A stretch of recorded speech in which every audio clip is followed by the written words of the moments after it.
രോമം. എനിക്ക് ആദ്യത്തെ കുഞ്ഞുണ്ടായി. 1-2 മാസം കഴിഞ്ഞപ്പോൾ കുഞ്ഞിന് നിർത്താത്ത പനി, എപ്പോഴും ചെസ്റ്റ് കണ്ടക്ഷൻ ഉണ്ടാവുകയാണ്, വലിച്ചുകൊണ്ടിരിക്കുക കുഞ്ഞ്. ഡോക്ടർമാരെ കാണിച്ചു. അവർ പറഞ്ഞു എന്തോ അലർജിക് പ്രോബ്ലമാണ്, എന്തോ അലർജിക്കാണ്. അച്ഛൻ്റെ വീട്ടിൽ പൊടിയുണ്ട്. ഞാൻ പറഞ്ഞു പൊടി ഉണ്ടാകും, സാധാരണ പൊടി, പക്ഷേ റോഡ് സൈഡിലല്ല, അല്പം മലയിൽ. അതുകൊണ്ട് അവിടെ പൊടി ഉണ്ടാകാനുള്ള സാധ്യത ഉണ്ട്, എങ്കിലും രോഗമുണ്ടാകാനുള്ള പൊടി ഉണ്ടാകാനുള്ള സാധ്യതയില്ല. കുറേയേറെ ചോദ്യങ്ങൾ ചോദിച്ചിട്ട് ഡോക്ടർ അവസാനം ചോദിച്ചു, വീടിനകത്ത് പട്ടിയോ പൂച്ചയോ വല്ലതും വളർത്തുന്നുണ്ടോ? അത് ഡോക്ടർ വിചാരിക്കാത്തത് കൊണ്ട് അവസാനത്തെ ചോദ്യം ചോദിച്ചത്, വീടിനകത്ത് പട്ടിയോ പൂച്ചയോ വല്ലതും വളർത്തുന്നുണ്ടോ?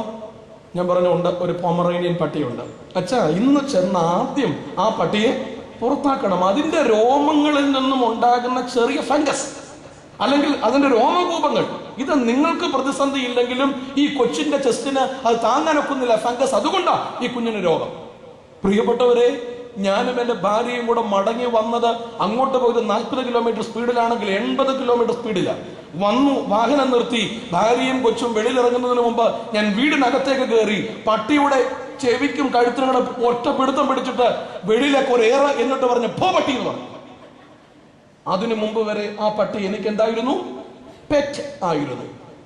ഈ പെറ്റായ, എന്തുകൊണ്ടാണ് അത് പെറ്റായിരുന്നത്? അതിന്റെ രോമം.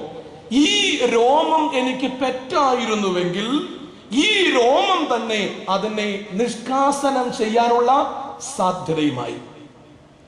നീ കല്യാണം കഴിച്ച പെണ്ണിന്റെ സൗന്ദര്യം അതിന്റെ പെറ്റ് എങ്കിൽ മാറും കേട്ടോ, മാറും. സമ്പത്താണ് പെറ്റ് എങ്കിൽ മാറും. നീ കല്യാണം കഴിച്ച വീടിന്റെ ഐശ്വര്യങ്ങളോ അല്ലെങ്കിൽ വലിയ തലങ്ങളോ ആണ് നിന്റെ പെറ്റ് എങ്കിൽ മാറും. അപ്പൊ എന്താ സംഭവിക്കുന്നത്? എടുത്ത് കഴുത്തിന് പിടിച്ചൊരു ഏറെറിഞ്ഞിട്ട് പറയും പോ പട്ടി എന്ന് പറയും. അപ്പൊ പിന്നെ എങ്ങനെയെങ്കിലും പട്ടിയെ പോക്കാനുള്ള മാർഗങ്ങൾ തുടങ്ങും. Instead of pet love we have to develop a sacrificial love. അതിനെയാണ് സ്നേഹം എന്നൊക്കെ പറയുന്നത്. നമ്മളൊക്കെ വെറുതെ പെറ്റ് ലവ്. എൻ്റെ ഭാര്യയ്ക്ക് ജോലിയുണ്ടോ? സ്നേഹിക്കാം. സൗന്ദര്യമുണ്ടോ? സ്നേഹിക്കാം. ആരോഗ്യമുണ്ടോ? സ്നേഹിക്കാം. എക്സെപ്ഷൻസ് ഉണ്ട് കേട്ടോ, ഞാനത് പറഞ്ഞിവിടെ പോകുന്നില്ല. വർഷങ്ങളായി തൻ്റെ ഭാര്യയെ ഉള്ളം കയ്യിൽ വഹിക്കുന്ന ഭർത്താക്കന്മാര്, ഭർത്താവിനെ വഹിക്കുന്ന ഭാര്യമാര്. ശാസ്താംകോട്ടയിൽ പഠിച്ചിട്ടുള്ള എറണാകുളത്തുള്ള സരസു എന്ന് പറയുന്ന ഒരു അമ്മച്ചിയുണ്ട്. ആരെങ്കിലും ഇവിടെ ഉണ്ടെങ്കിൽ പിന്നെ എന്നെ കണ്ടാൽ മതി, അറിയാമെങ്കിൽ പറഞ്ഞാൽ മതി.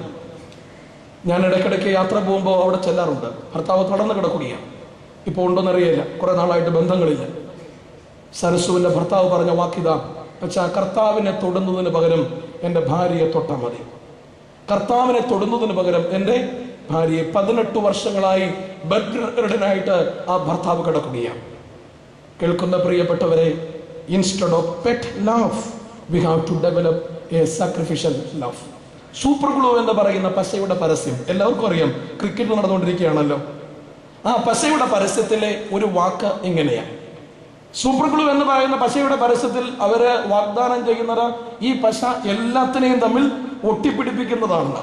നിങ്ങൾക്കറിയാം പശയുടെ പരസ്യം എന്താണെന്നറിയാം. ഒരു എക്സിക്യൂട്ടീവ് ലുക്കിലുള്ള ഒരാൾ മീൻ പിടിക്കാൻ വേണ്ടി ഇരിക്കുന്നു, ഒന്നും കിട്ടിയില്ല. അപ്പോൾ വസ്ത്രമില്ലാത്ത ഒരു ബ്രാഹ്മണൻ വന്ന് ഒരു 4 തുള്ളി പശ കമ്പിലോട്ട് വെച്ചു, വെള്ളത്തിലോട്ട് കാണിച്ചു, അതിനകത്ത് മീൻ കിട്ടി. അതിനകത്ത് പറയുന്ന ഒരു പരസ്യം ഇങ്ങനെയാണ്: joins everything except broken hearts. Joins everything except broken hearts. ഞാൻ ചുരുക്കുകയാണ്, ഏറെയൊന്നും പറയേണ്ട കാര്യമില്ലെന്നറിയാം. We have to renew our family. ദൈവത്തിങ്കിലേക്ക് നോക്കണം, ദൈവത്തിൽ ആശ്രയിക്കണം. ആ ദൈവം എൻ്റെ സർവസ്വമാണെന്ന് മക്കളെ പഠിപ്പിക്കണം.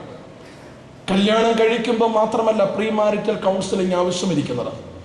പ്രിയ മാതാപിതാക്കളെ, നിങ്ങളുടെ കുടുംബങ്ങളിൽ ഒരു പ്രീ മാരിറ്റൽ ലൈഫ് ഉണ്ടാകണം. നിങ്ങൾ പഠിപ്പിക്കണം നിങ്ങളുടെ കുഞ്ഞുങ്ങളെ. എന്തിനാ നമ്മൾ ഈ പിള്ളേരെ കുറ്റം പറയുന്നേ? വലിയതായിട്ട് നമ്മൾ പിള്ളേരെ കുറ്റം പറയും. എത്ര അപ്പനും അമ്മയുണ്ട്, മാതാപിതാക്കളുണ്ട്, മക്കളുടെ മുമ്പിൽ ജീവിതം സുന്ദരമാണെന്ന് കാണിച്ചു കൊടുക്കുന്നവർ. ഇന്ന് പരിമലത്തിന് വേണ്ടി ചലഞ്ച് ചെയ്യുകയാണ്. നൂറ്റാണ്ടുകൾക്ക് മുമ്പ് ജീവിതം സുന്ദരമാണെന്ന് മനസ്സിലാക്കിയത് കൊണ്ട് നിങ്ങൾ എന്നെ തേടി എത്തുന്നത്. ജീവിതം സുന്ദരമാണെന്ന് എത്ര മാതാപിതാക്കൾ പഠിപ്പിച്ചു കൊടുക്കാറുണ്ട് മക്കളോട്. ആ സൗന്ദര്യത്തികവാർന്ന ജീവിതത്തിന്റെ കിരീടമാണ് കുടുംബമെന്ന് ആര് പറഞ്ഞു കൊടുക്കാറുണ്ട്? തലയൊക്കെ വെച്ച് പലരും പറയുന്നത് ഈ കുരിശ് വന്ന അന്ന് മുതൽ എൻ്റെ ജീവിതം കുരിശായെന്നല്ലേ? യേശു പറഞ്ഞു, എൻ്റെ പിന്നാലെ ഒരു വലിച്ചിക്കുന്നവൻ തന്നെത്താൻ ത്യജിച്ച് തൻ്റെ കുരിശെടുത്ത് എന്നെ അനുഗമിക്കണം. സുകുമാർ അഴീക്കോട് സാറിന്റെ ഭാഷയിൽ പറഞ്ഞാൽ കുരിശെടുക്കുക എന്ന് വെച്ചാൽ മറ്റൊരാൾക്ക് കുരിശാകാതിരിക്കണം. ദൈവം യാക്കോബിനോട് പറയുന്നു, you arise, go up to Bethel, dwell there, make there an altar to a Lord. അതുകൊണ്ടാണ് അബ്രഹാമിനെയും ഇസഹാക്കിനെയും യാക്കോബിനെയും അനുഗ്രഹിച്ച ദൈവം നിങ്ങളെയും അനുഗ്രഹിക്കട്ടെ എന്ന് വിവാഹത്തിൽ പറയുന്നത്. The sacrament of yoke, നുകത്തിന്റെ കൂദാശയിൽ കൂടെ ഒരുമിച്ച് വന്ന് നമ്മെ റിന്യൂ ചെയ്യാൻ, ആയിരിക്കുന്ന അവസ്ഥയിൽ നിന്നും ആയിരിക്കേണ്ട അവസ്ഥയിലേക്ക് വളർത്തിക്കൊണ്ട് ഇന്ന് ദൈവം ശാന്തമായി ദൈവത്തിന്റെ ഇഷ്ടപുരുഷനായ ഇഷ്ടമകനായ പരിമല തിരുമേനിയുടെ പാദാന്തികത്തിൽ നിന്ന് ദൈവം നമ്മളോട് പറയുന്നു, അബ്രഹാമിനെയും ഇസഹാക്കിനെയും യാക്കോബിനെയും അനുഗ്രഹിച്ച ദൈവം നിങ്ങളെയും അനുഗ്രഹിക്കട്ടെ. ചുരുക്കുന്നു, ദൈവം നമ്മെ അനുഗ്രഹിക്കട്ടെ. അവസരം തന്നതിനുള്ള നന്ദി അറിയിക്കുന്നു. ശാന്തമായി കേട്ടതിലുള്ള ഏറ്റവും ഹൃദ്യമായിട്ടുള്ള നന്ദിയും അറിയിക്കുന്നു. ദൈവം നമ്മെ വാഴ്ത്തട്ടെ.